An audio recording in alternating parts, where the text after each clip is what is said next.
Andrew Luck has been sitting out of practice since July 29th with what was thought to be a lingering calf injury from April.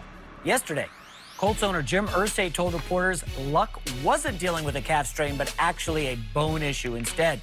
Then GM Chris Ballard clarified last night Luck has not injured a bone, but was having pain in the front of his ankle, and his Week 1 status is currently uncertain.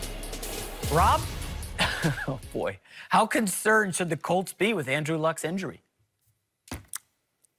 Given his history, I can understand why people are a little, leery because he's missed so much time. He's had so many injuries. But I'm going to say not too concerned from the standpoint of this. I think they're being cautious with him, given his history. And I think they're taking their time not to rush him out because they don't want to further injure whatever's bothering him.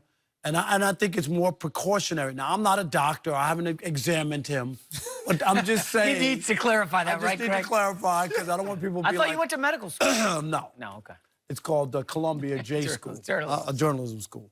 But in this case, I think that's what it's more about. And I understand because this guy, and when I say this, he's more to me like if he's on your team and he's playing, you got a chance, like an Aaron Rodgers, no matter what the rest of the team is. That's how big he is to the Colts, Andrew Luck. Last year, we saw him have a bounce-back year, 39 touchdowns, 15 picks. And they need him to be healthy. And if that means taking a little time and maybe missing a game or so to get him right, I think that's the way you got to handle it.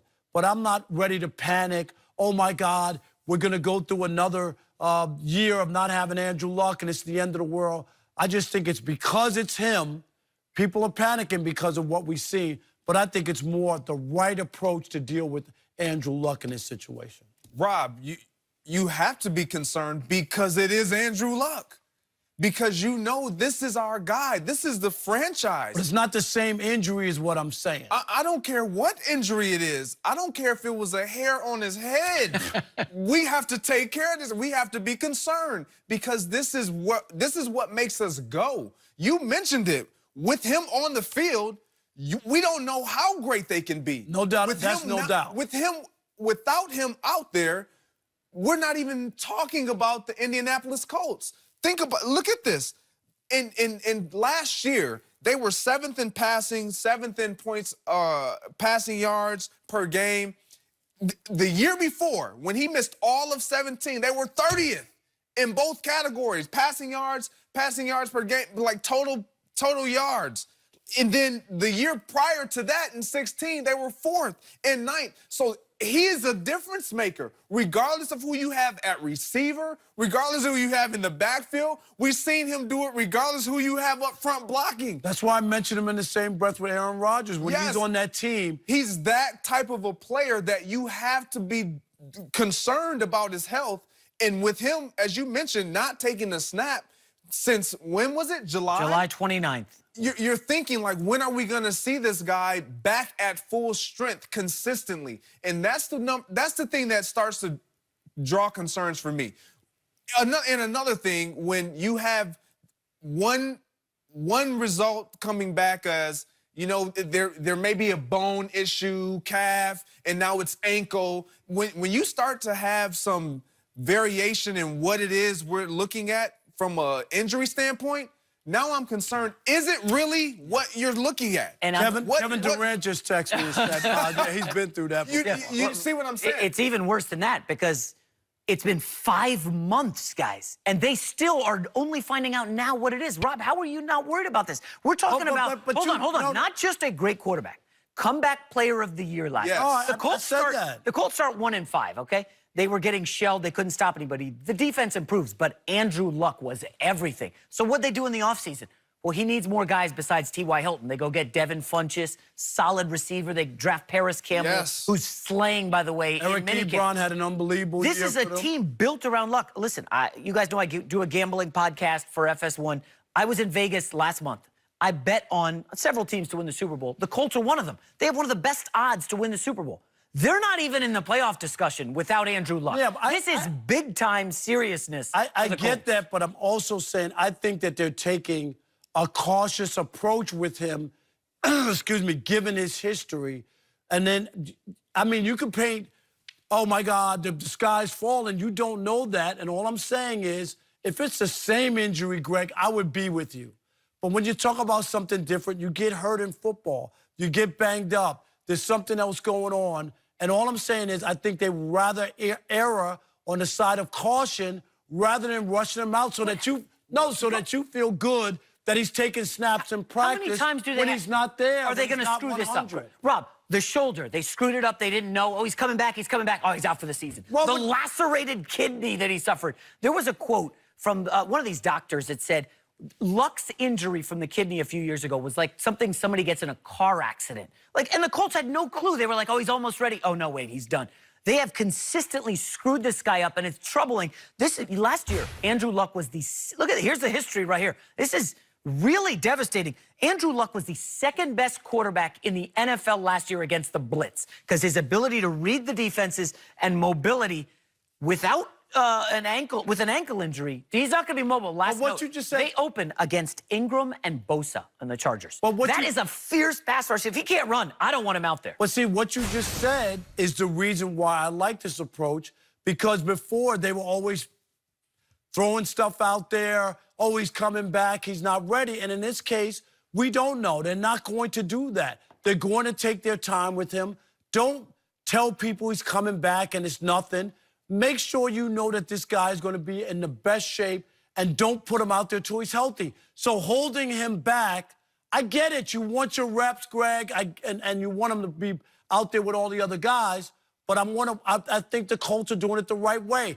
Take your time with Andrew Luck because you've had nothing but bad luck with him. Rob, I agree. I believe that they're taking their time and they're doing the right thing and taking the right approach. However, they should be concerned 5 months because they've been down this road too many times. And when we're talking about Andrew Luck, we're not talking about a running back that we feel like the shoes can be filled by committee. We're talking about a franchise guy who has proven that he is a difference maker. Period, clear cut, no confrontation about that. The one thing here that, again, that I don't like is the misdiagnosing of what it is. And having played and being misdiagnosed, it's not something that you take lightly as a player, which is why a lot of guys get ridiculed about going and getting a second and third opinion outside the team dynamics and the team walls. And why is that? It's because you have somebody who's not tied to your organization looking at you now and who's not kind of skewed in their conveying Greg, of what just information. It's a conflict of interest. It really is a conflict of interest at times because you don't know as a player, are you really in it for me, or are you trying to push me back out there when I'm really not ready? I was in Green Bay, and I do not think it was intentional at all. I got my last year in Green Bay, I had a sports hernia, what it turned out to be. Well, it was diagnosed as a groin injury, which all signs led to, I felt it similar to what I felt before, and I'm like, yeah, it is a groin. I thought myself it was a groin. Well, I get a second and third opinion outside of the team, and no, it's not a groin, it's a sports hernia. So this is why when you're dealing with players of this caliber, you don't wait. And that's where I'm like, what are you guys doing? Why have you waited so long to continue to investigate what this really is? Like, send him off to specialists and let them figure out and come back with information and intel that lets you know clearly what's going on with your franchise. I think that's fair. My only concern is I'd rather them take it slow with Andrew Luck than just put him out there to please other people and to be like, oh, well, he's out there, he'll be fine. No, let's not say that, because they've done this in the past and he hasn't been fine. So let's take our time. And I agree with you.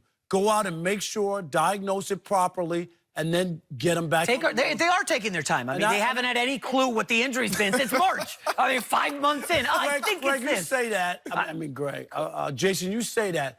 But come on, there are doctors there, and it ain't as clear-cut as everybody is. Greg, would you admit that? I would admit everything's not clear-cut. Time to get a new batch of doctors in there. No, but there's sometimes they're going to send you to a specialist, or they're going to send you to another doctor because they can't really see or figure out what it is. All right. It's not that cut and dry. I mean, he's had the MRIs, and if the MRIs aren't showing up the information that's necessary, that's when it's like, okay, we got to send him somewhere else. We got to get different scans done so we can really know what's going on. And it's, again, regardless of what player it is, they still should do this. But the fact that it's your starting quarterback and he's that important to your success as a team, as an organization, you got to get this done. All right, from one quarterback to another, Baker Mayfield.